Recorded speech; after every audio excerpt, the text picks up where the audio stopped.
Hello and welcome to another episode of Corgi Town, USA. I am Candy. In my lap is Chuckles, our spokescorg. Yes, and I am Catherine. Next to me is Digby, and somewhere else is our honorary corgi, Indy.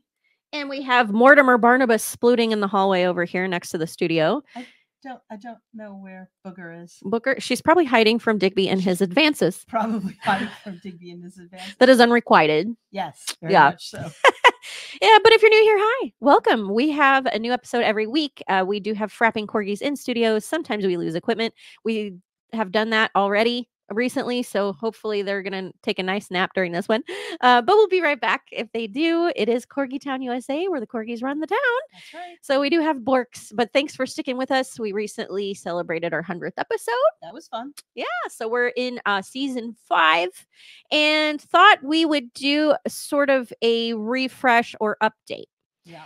If you have been joining us, we appreciate you so much. We did an episode on Kano's story, and Kano was a little pup that needed care, and a family member had asked a coworker, that was that was Sofia and Mitch, and they to take care of little Kano. Yes. Her I believe her brother went away, and they took in Kano, and he was in very bad shape. They got him well, and they got him well trained, and they taught him how to be part of a family and be a great dog and enjoy dog life. And then when her brother came back out of, I believe, incarceration, if I'm not misspeaking, came back out, and he decided that he wanted Kano back, and there was a court case. And was quite litigious, and we just wanted to get an update. So last time we had Mitch and Sofia on, they were in a custody battle over Kano, and most of that surrounded around how poorly his health was and how they had to take care of him. But also the family had relegated him. They had agreed to let him keep.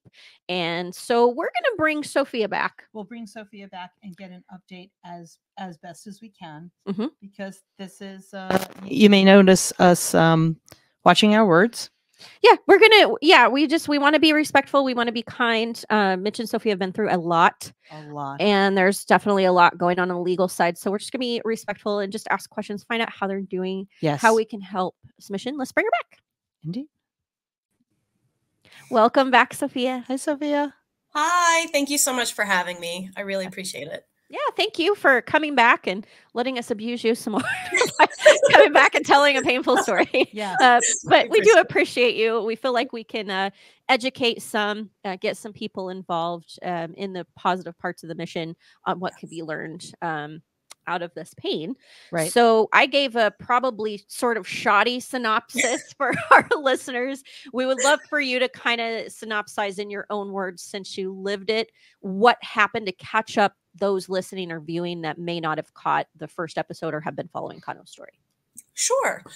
So very briefly, because it is kind of a long, detailed story, like you said, a coworker of mine had asked me to temporarily foster.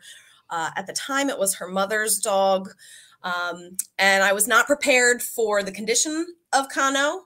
When I received him to say that he had obviously been suffering for quite some time would be an adequate statement. He was very emaciated, very sickly, and we had him for quite a while. And I was lucky enough to meet the woman who was the self-reported owner of Kano. And Mitch and I met her with my coworker at a dog park, and she was so happy to see the progress and see how well Kano was doing. She was in a better health at the time as well. So she was making progress. Her son was still incarcerated, but she was doing well health-wise. And she was just so happy. And she said, wow, he looks so great. You know, I can see how happy he is, and he loves you, and I can see that you love Kano, and keep the dog. And we were elated. I mean, it was definitely a good, positive thing. You know, we had thought about approaching her, about asking, you know, hey, let's make this a permanent thing. And for her, I think, to meet us for the very first time and see the love that was there, I think that speaks volumes. I think the fact that she was willing to see the progress that Kano made and where he was, I think speaks volumes. And unfortunately, in April, we received notice that her brother, my coworker's brother, was claiming that Kano was his dog. And then, as you mentioned, we entered a custody case for Kano. We lost the initial custody case and then we appealed. We tried through perfectly legal means to keep Kano while we were going through the appeal process. We were denied. We weren't really given a reason why. According to what my lawyer at the time stated, all we had to do was pay a bond in order to keep Kano because, like all pets, Kano is considered no different than a pair of scissors. He's an inanimate piece of property, and all you have to do is pay a bond, and you can keep that property until the appeal is sought through. And for whatever reason, the court denied us that. And we just found out, actually, it's a little scary, but almost a month ago to the day today, that January 9th, that we were denied also the appeal. So unfortunately, the battle for Kano is over. So sorry. It's okay, but I'm not done fighting. And one thing that someone who I befriended through this whole process said, you know, Sofia, I know you're going through a lot, but I have to say, for whatever it's worth, this has been a very big growth for you. You know, it started as just Kano, and it has grown to be so much more. And I think that this is not over yet. And I think big things are coming. And I'm taking that to heart. And I'm going to do the best I can to make sure that there is some change in this animal welfare legislation that this country so desperately needs, because something that I learned with Kano is just the state of our shelter system, the state of everything regarding our pets, our family members, whether they're furry or feathered or what have you. It's really quite shockingly deplorable. I mean, especially considering we are not, you know, a third world country where you would expect, I guess, some people are saying, well, we're the United States, you know, we're the proprietors and the, you know, we're the example. And we are setting a horrible example for how we treat our family members, essentially. And I think that needs to change. And the tides are turning, which is a good sign. And I would love nothing more than to kind of be a catalyst for that. So that's what I'm hoping we can, you know, that's the silver lining of all of this, you know. Well, we would never want you to go through all this pain that you have, but I will say that out of pain does come some beautiful change. And so we're here for it. We're here to support it. We want to be part of that. We want to be part of that voice that changes things for the better. That's a big part of what we do here. That's right. I never knew any of this. You educated us. I never knew any of this until, you know, we interviewed you, and we have an upcoming show. It's so weird because we have an upcoming show with an attorney that talks about if you pass, you pass before your pets, how so we've got an upcoming show about that, how you're going to what you're going to do for them in the will and the trust, how you're going to provide for them. So we're going to dig into it. And then you're thinking, oh, well, they're treated more like, you know, they say you do that with family, with children, with no. I mean, Sofia, you keeping them out of probate like you would. You opened my eyes to all of this and our listeners, and I'm so grateful for that. So let's march on and let's get justice. And thank you for sharing again and going through it again. I know how painful it is. So we appreciate you for what you're doing and sharing with those who haven't heard.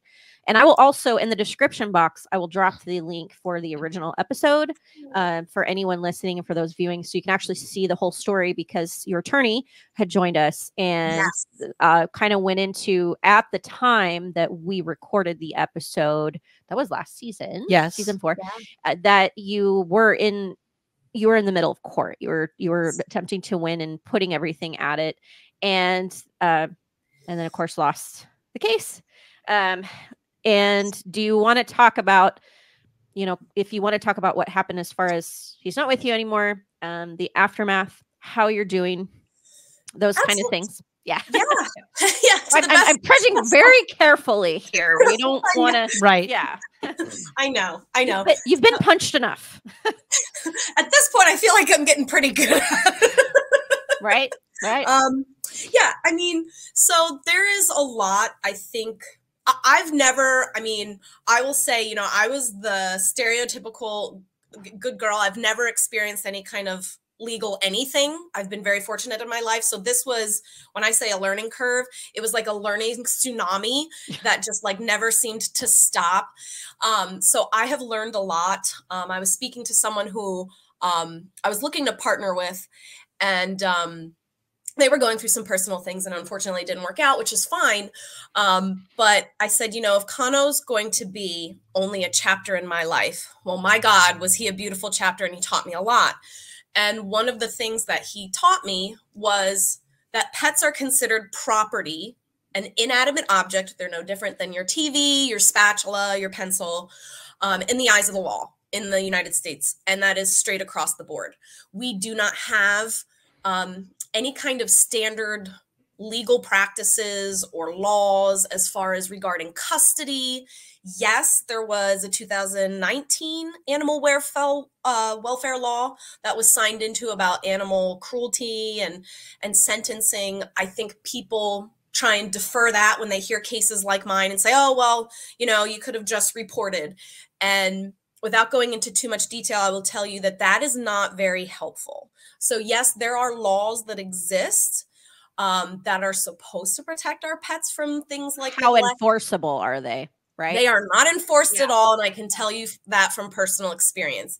I can't tell you how many people I've met through this process that have said the same thing. I have called, I've tried to get in touch with a humane officer, I've tried reporting. It's not considered important enough for people in the power to do something about it to actually do something. And I find that very disturbing. It speaks a lot to our psychology and such as a society and a species. And I think it's wrong, and I think it needs to be fixed. But there's just no laws. There's no real protection. And there's no, like you said, we're not actually upholding what little bit there is. Right. There's a reason our shelter system is in a state of crisis that it is.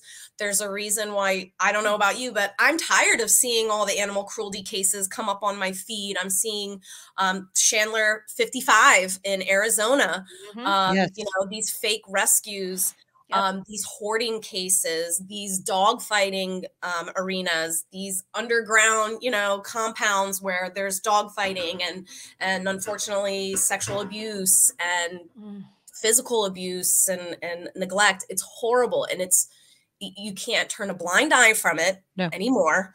It's there. It's there. It shouldn't be, but it is everywhere. It is rampant. And I really think that we're at a crux. I think certain states are starting to open up their eyes a little bit and saying, hey, I think we got to change some things. The tides are definitely turning. Other countries are waking up. The US is actually one of the few countries that does not view animals as sentient beings, ironically enough. There's 32 and growing so far that have made legal. I think Spain was the most recent to actually say like, hey, we legally recognize that they are sentient beings. And there's enough research there to show that it does. It's undeniable. Yeah. And it's very strange to me that legally they're considered property, but if someone catches me and witnesses me beating a dog, well, now it's animal cruelty. It's no longer property damage. So the laws are contradictory. There's not enough to protect them. In cases, we just had one here on the East Coast where another rescue was found to actually not be not be doing what they're supposed to be doing. There was a lot of dogs seized in horrible conditions. Some were already deceased. And they got a fine, a slap on the wrist, and 5-year probation.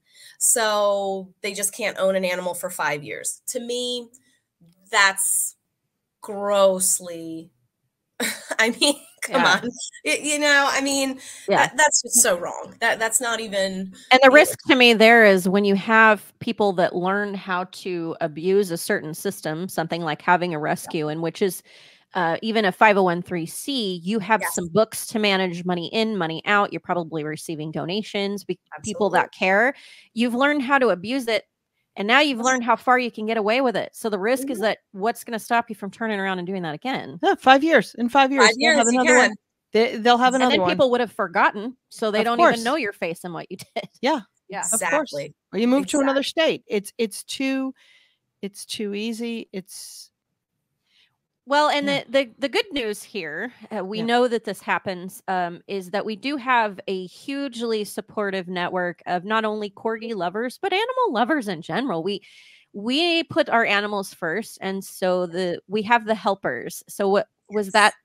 Mr. Rogers, that when he would get sad, was it Mr. Rogers? I think so, yeah. His mother said, look for the helpers. When you see disasters, look for the helpers. We're going to look for the helpers. We're going to try to be the helpers. We have a lot of wonderful people in our network too. And I'm sure that our rescue friends, Susan from Queen's Best, and we have Melissa from East Coast Corgi Rescue, so many others of you out there doing that. We can't thank you enough. But when you're doing the right thing, I can only imagine how much more disturbing it is when they find out a case like that. Right. And with the Chandler case that you mentioned, there was a lady in Chandler that had, just way too many dogs that were not being cared for. There, and handicapped dogs. There were some handicapped. She had some young dogs. Yeah. Primarily. Yep. Special needs dogs. And I will say that I'm not sure the update at this point. We should probably do some sort of update with somebody who knows the kind of the intimate details of the case. But of course, I was piped in because everybody sends me these things when they happen. But I think that the good news is that lawmakers were pressed on enough until someone did something, and they came in and seized. So that gives me hope that some do listen. Yes, I think. I think that's what the beautiful thing, if you can take away anything, or at least what I've taken away from this whole experience, is if you unite and there is something about a group of women. I mean, it is really like, as a woman, it is so, most people that are working in animal welfare are women. Yeah. Typically, it's a very woman-led industry or organization, whatever you want to call it. But because those women would not take no for an answer, there are changes being made for Chandler ordinances as far as, how many animals can you have, yada, yada, yada. April is being charged federally, I believe, at this point. They had originally so she did get federal charges. Okay. Yes. They originally dismissed. And that's where that comes into handy. And that's all well and dandy. But, it was obviously very disappointing to see her initially be released, and then legally, she has the right to try and reclaim the 13 dogs that she wanted to regain custody of. And thankfully, that judge ruled on the side of not only logic, but what is, ironically, what we were fighting for and are fighting for, is what was the best interest of those animals. And they ruled that she should be denied access and custody of those remaining dogs. So it looks like that case, at least so far, is going in the right direction. A lot of things are. Canada, I had a girl reach out. She goes by Hi, I'm Rocco on Instagram. And she had reached out to me and said, hey, I'm in a custody battle. My boyfriend gifted me my Rocco, and he passed away very suddenly and tragically. And now they're taking me to court and trying to say that he is part of his deceased estate, as just a piece of property of his estate. And they're going to, court over Rocco, who they have no, in my opinion, they have no reason to try and deny her guardianship or custody. Right.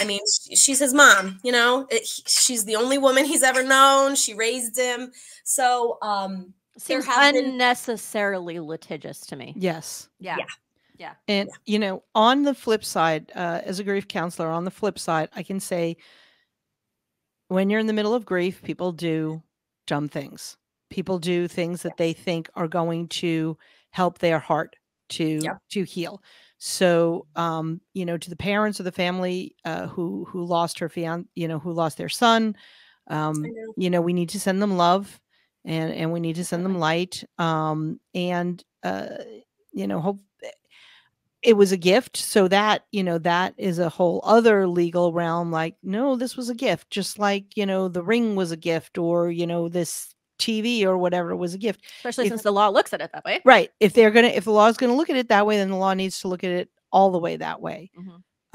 So it was, tell us the name of the Instagram again. It's Hi, I'm Rocco. Her name's Alicia Verma.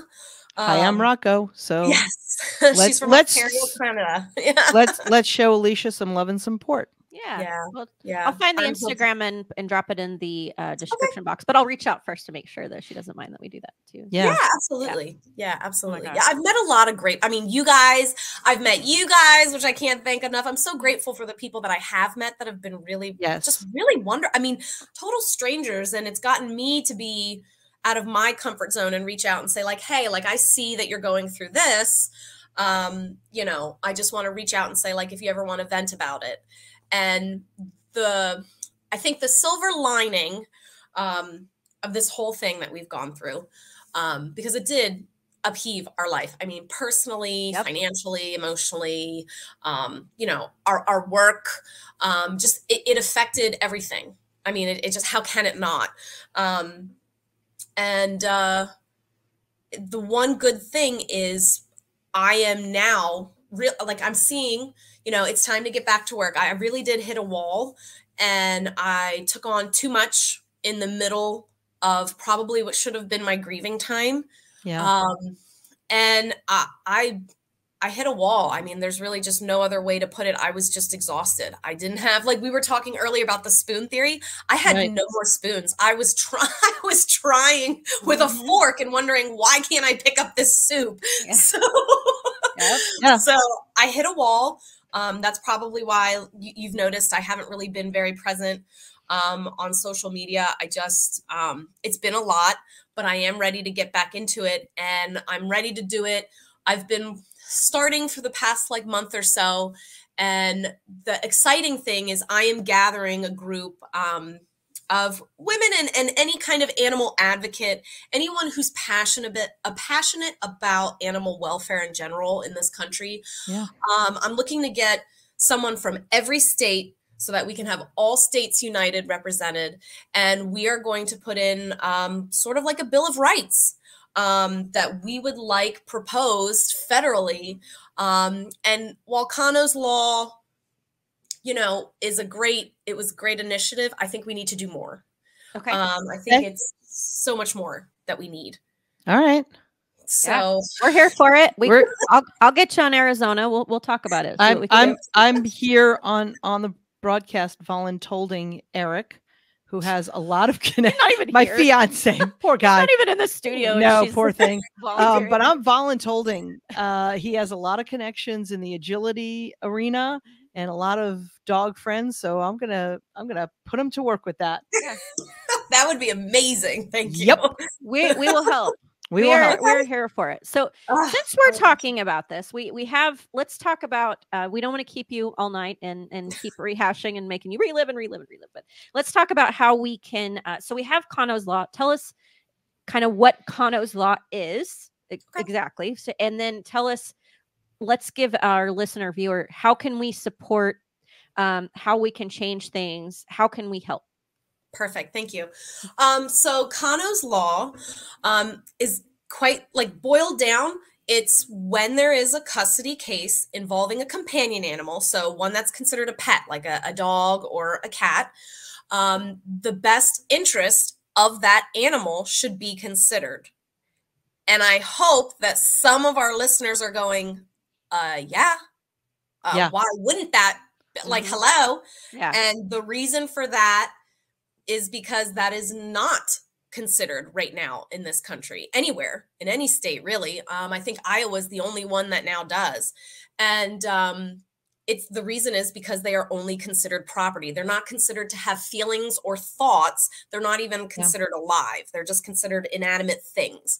So Kano's law aims to change that and say, hey, you have to look at both parties' history of animal abuse, domestic violence, which we know scientifically go hand in hand. We need to look at which party can provide proper medical care, consistent, you know, housing, such things as that.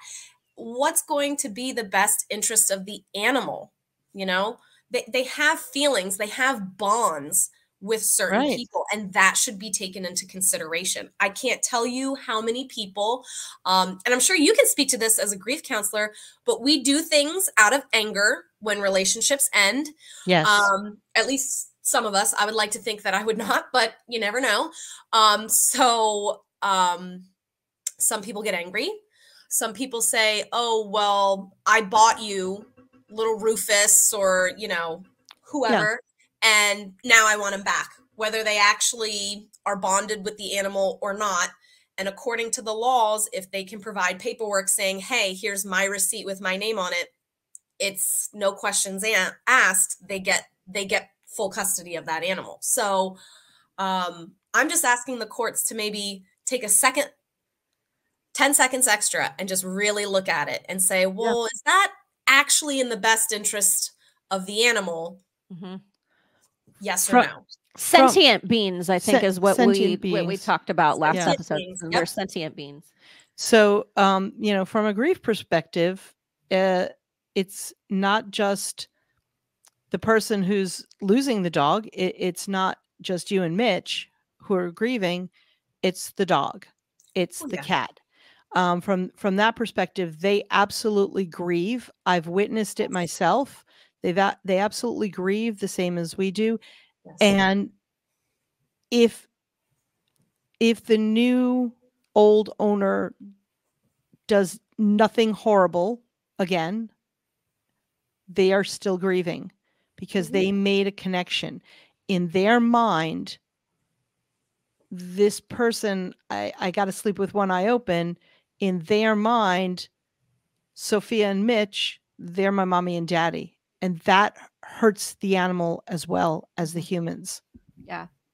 Yeah, that's true. And that's a great point.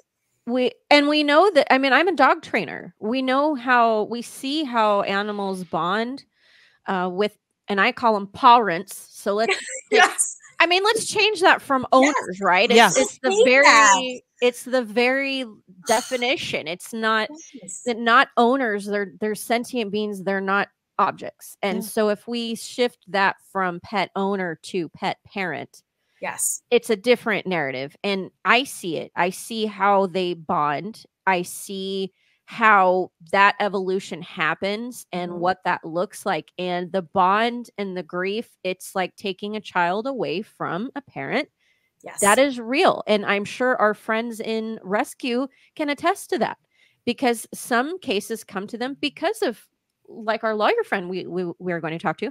It's more, sometimes it's not abuse. Sometimes it's something happens to the previous parent, and then they're in a new situation, and that poor animal's grieving, and they don't even understand the death and life cycle process. They just know that that person, that being that they were attached to, is gone. Yeah, absolutely. Absolutely. And I think the laws, I think it will get there. I really do. But I think that people have to unite, and I think that they have to not be afraid to speak, because we know that they cannot speak in a way that the lawmakers will hear, right? So we have to be their voice and their advocates. We do. And the only way we're really going to see change is if we all unite. There are a lot of amazing, wonderful organizations with just unbelievable causes. I mean, they're doing incredible work. I mean, these are people that have full-time jobs, and then they're doing this on top of it. I mean, they are just, heroes, and definitely inspirational, at least for me. And I think if all of these big, wonderful organizations got together and just united and said, hey, this is what we're all going for the same goal. We're just going about it a little bit different. We might have a slightly different perspective or avenue, whether it's, malpractice, because there's no real medical malpractice laws for animals either. It's unregulated, and I'm learning a lot about that now as well. Wow. It's just, if we all just got together at a united front, can you imagine, instead of these fragmented 10,000 supporters here, 50,000 supporters here, if we all united and had several million, and we approached our lawmakers and said, hey, you cannot ignore us anymore. We're too loud. We're too loud. You can't ignore us. This is what you need to do. You know, you're supposed to be, it's United States of America for liberty and justice for all. Yeah. It's absolutely for all. For all. I can, these are antiquated laws is what comes to mind with me, because, you know, cattle and, you know, especially here out in Arizona, cattle and, you know, stealing cattle and robbing your livestock. Okay. That made sense. Assets. 200 years ago, boys and girls. Right. That's when it made sense. Not now. There's got to be some evolution of humanity. There's right. And there is, there is livestock. We acknowledge that there is that investment. We have that problem with animal breeders. We have that problem with animal breeders. Where Sofia is, so there's a big Amish community, and we don't mean to shame the Amish, but they look at animals as commodities, not sentient beings, and that causes a lot of problems with overbreeding, crossbreeding, poor breeding. Big problem why our shelters and rescues are full. Oh, the backyard breeding is awful. I mean, just straight across the board. I'm sure you guys see it where you are, but I mean, we have more laws here than you do in your region, though. We do. About breeding. Crazy. Yeah. And where are the officers and the people that have the power? Because we do not have, as citizens, as regular citizens, we do not have the right to rescue. So I can't tell you how many cases I've heard where someone's like, I have called and called and called. My neighbor has a dog chained up in the middle of the snow. There is a bowl of a couple drips of mildewy, dirty water and a couple pieces of kibble and trash. And when the officers come by, they go, well, there is technically a bowl of water there. The animal's being fed. And it's like, no, come on. We all know that, okay, we got to close up these loopholes. I mean, that's just. What is legal isn't necessarily always right. And what is right is not always legal. Yeah. Correct. Yeah. And I think if we're not asking ourselves those questions, and that was a beautiful way to say it, then there's something wrong. We should absolutely be saying, well, why is there such a discord between what is morally right and our laws? Shouldn't the laws represent our morality? Shouldn't it be that, you know, it's encouraging our citizens to do the right thing and showing them like, hey, if you do not do the right thing, there will be a consequence to that, and a reasonable consequence. Yeah. I just don't think so far what we have represents that at all. And that definitely needs to change. I mean, it's just, our shelters can't keep up with what's going on. Our rescuers cannot keep up with the intake. You know, they are low on spoons as well. Yeah, they're very low chronically. On spoons. Yeah, chronically. Their spoons are spotted. Yes, on back order. So can how can we help? Let's end this with a call to action. How can we support? So you talked about getting people involved in each state. We can certainly broadcast this and ask where do we go from there? Do we drop Kano's law down? We know that we can follow you on Instagram. How do we move forward for the call to action? Sure. I would say, so if there is somebody out there who is willing to say, hey, I live in such and such state and I want to be part of this. I want to be part of this mission. I want to see where this goes.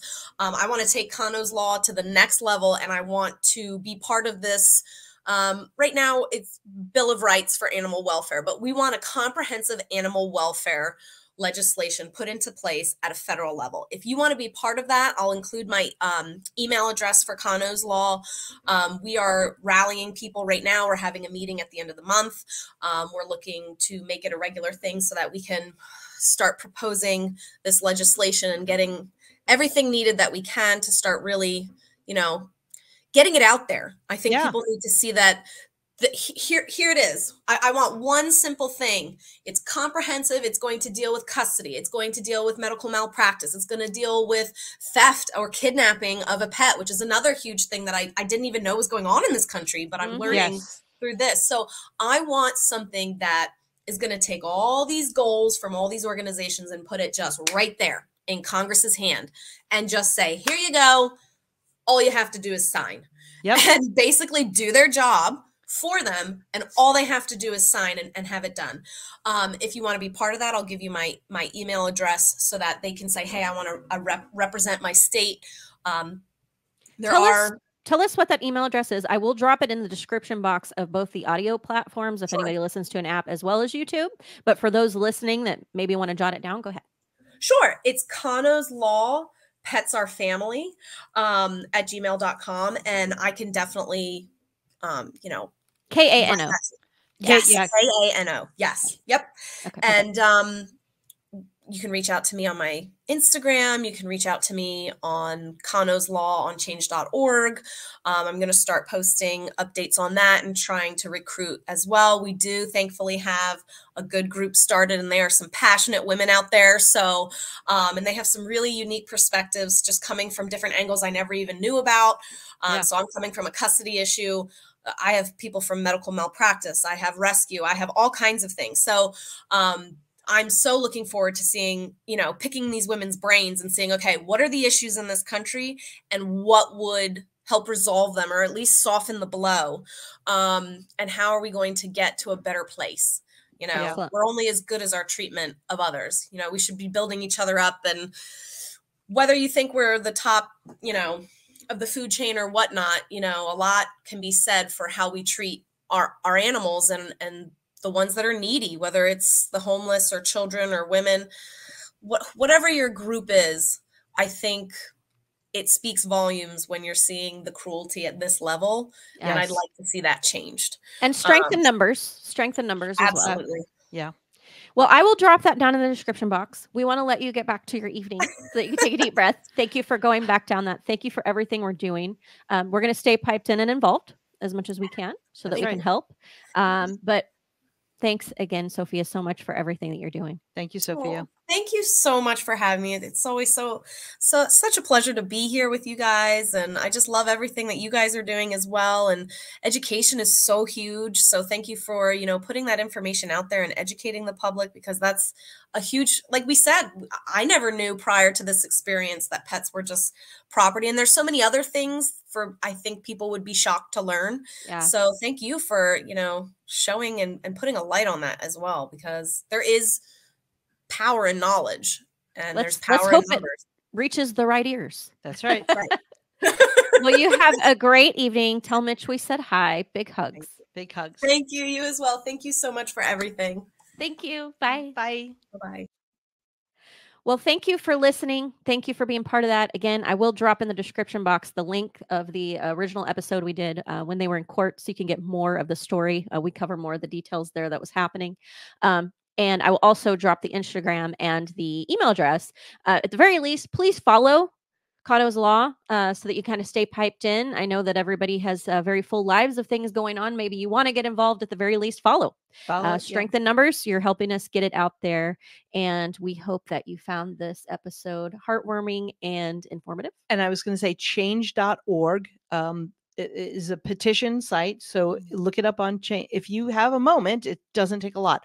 Look it up on change.org. And that I've seen those petition sites do a lot, of good. Why is your mic over here? I don't know. It keeps, it just keeps moving. It's it's on its own. It just, anyway. Well, we're here for you every week. We'll see you next Thursday. Candy, Cat, Chuckles, Mortimer, Booger, Digby and Indy. See you next week. Go through the list. Bye. Bye.